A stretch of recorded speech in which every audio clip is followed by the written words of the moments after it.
What's up, guys? This is Cody Kupchak. Come back to you this week with a video about a game that I hyped up in my head over the years because I remember it being so great when I was a kid.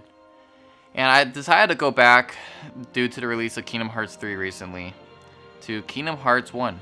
And I'm not talking about the original PS2 one, of course. I'm going to be playing the Final Mix version. Having that said, the Final Mix version has new keyblades, it has new enemy types, they change the color variations a little bit. There's a new secret boss, there's a bunch of new stuff in it, and then also the graphics have been improved. So back in the day when I first got this game from GameStop, all I saw was Goofy and Donald on the cover. I was like, what the hell is this? I was like, they're in a game? And so I played it, and I was very pleased to find out that all my favorite worlds came to life in this awesome video game. And over the years, like, I remembered bits and pieces of the game, but I wasn't sure if I enjoyed it back then, because when you're a kid, you enjoy everything you're playing. Like, it doesn't really matter if it's good or not. With that being all said, I just want to talk about if it holds up today, if my nostalgia was hyping it up to something that it's not. The story in Kingdom Hearts 1, it's the most simple it will ever be in the Kingdom Hearts series. The DS games made it way too convoluted. But in the first one, it's simple. You play as Sora, you have your friends Kairi and Riku. You start off on this little islands. There's just some kids that want to escape their island and travel to different worlds if they can. And yada yada yada. Bad happens. Heartless appear. What the fuck's going on? So Sora meets up with Donald and Goofy. They combine forces so that Sora can find his friends, and then Goofy and Donald can find the king. It's simple. And they just travel to different worlds. I wish the second one was like that, but that's definitely not the case. So when I played the game as a kid, I didn't remember much about the story at all. So I went into this completely blind. I'm pleased to tell you that the story is great. It's simple. Gets the job done. Gets enough reasoning to travel to the different worlds. And that's all it needed to be at the time. So, perfect. For the story, I would give it like a fair 8 out of 10. Maybe a 7, just because it's so simple. But it's not bad. Now, the gameplay is the most important part, and that's what we'll be diving into next. So when I was a kid, I remember there's like a bunch of crazy combos I could do. I'm flying all over the screen. It was a great time when I was a kid. And it ended up being a great time. But when you first start off, you got like a 3-hit combo. 3 hits. And that's it. Until like you're level 20. And then you finally get to fly all over the screen. But having that said, once you finally get to level 20 and you get your combos, you get all the magic spells that you can do, it's a ton of fun. The gameplay is spot on. It doesn't feel clunky at level 20. At level 1 it does. Which I know that's kind of weird to say, because usually it's just clunky or not, but it gets better, it gets smoother. You have Donald and Goofy with you, they help in battles. Donald's a fuck up. He always heals you when you don't want him to, and he just always dies. Goofy's a champion though, I must say. Well, depending on what world you're in, the way you travel is different. So like, for example, in Atlantis, you become a mermaid and you start swimming around in the water, which I'm sure everyone has heard about it, but Atlantis sucks. They strip you of all your combos, and it's just really boring to play.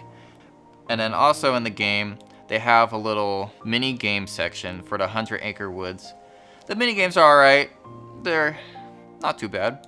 It's good filler. It's good enough for Winnie the Pooh. They couldn't do much with 100 Acre Woods, so that makes sense.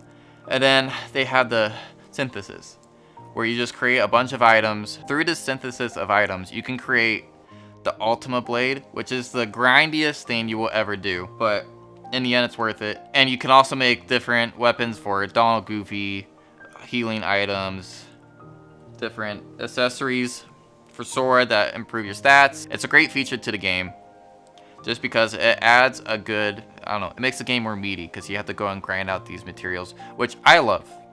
A lot of people don't like it, but if you've got to play a JRPG, you kind of expect it. So that's just how it is. Another great thing about the first Kingdom Hearts is that Olympus is just a tournament, pretty much, and it's just a collection of fights and different boss battles that you go through.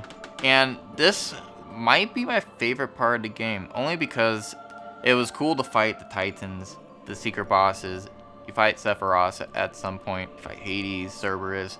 I thought that was the coolest part of the game. And as a kid, I hated that part. So that was a good change of pace for me because I thought I was going to completely hate the Colosseum. But that turned out to be my favorite part. So in terms of gameplay, I give that probably a 9 out of 10. It holds up very well. Like I said, in the beginning of the game, you kind of hate your life. It's just not a lot of fun. Time to go on to the presentation of Kingdom Hearts. So since I was playing the final mix, it was HD remaster. It was a lot more, the best way to describe it is clean looking. The graphics and art style actually hold up pretty well. Each world holds its own aesthetic according to whatever world you're in. Like for instance, Halloween Town is spooky. It's got the dark color palette. And then you have the Alice in Wonderland one, which is the complete opposite. It's cheery, it's got pink and all those colors in the world. They really bring these worlds to life. The variety of worlds is pretty good. For me, going back, I realized that I'm not a huge fan of the princess Disney movies. At least not anymore. It's just more like real life scenarios. Like for instance, Aladdin's in the desert and then Alice in Wonderland's in a kitchen. So though that was kind of a bummer, considering that the second one travels like Tron, and that's super cool. And then the new Kingdom Hearts one, you go to Toy Story, and that's amazing. So in terms of the crazy worlds, I guess the first one is lacking.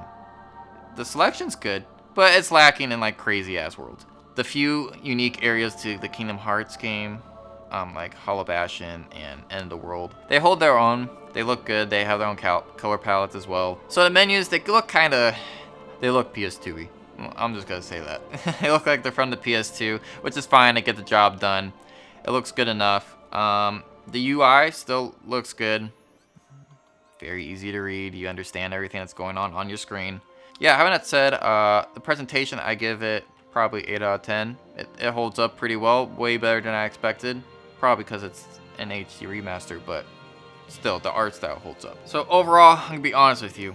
I went into Kingdom Hearts 1 wanting to breeze through the game, get to the second one, and then get to the third one, because I was lacking, and I have not beat any of them.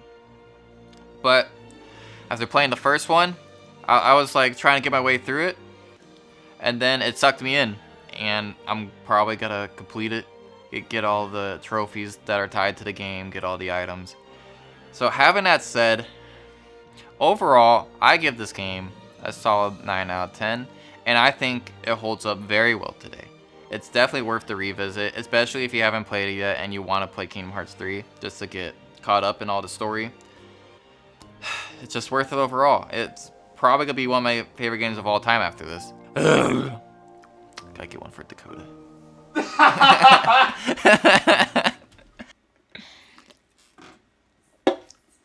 That's for the fans.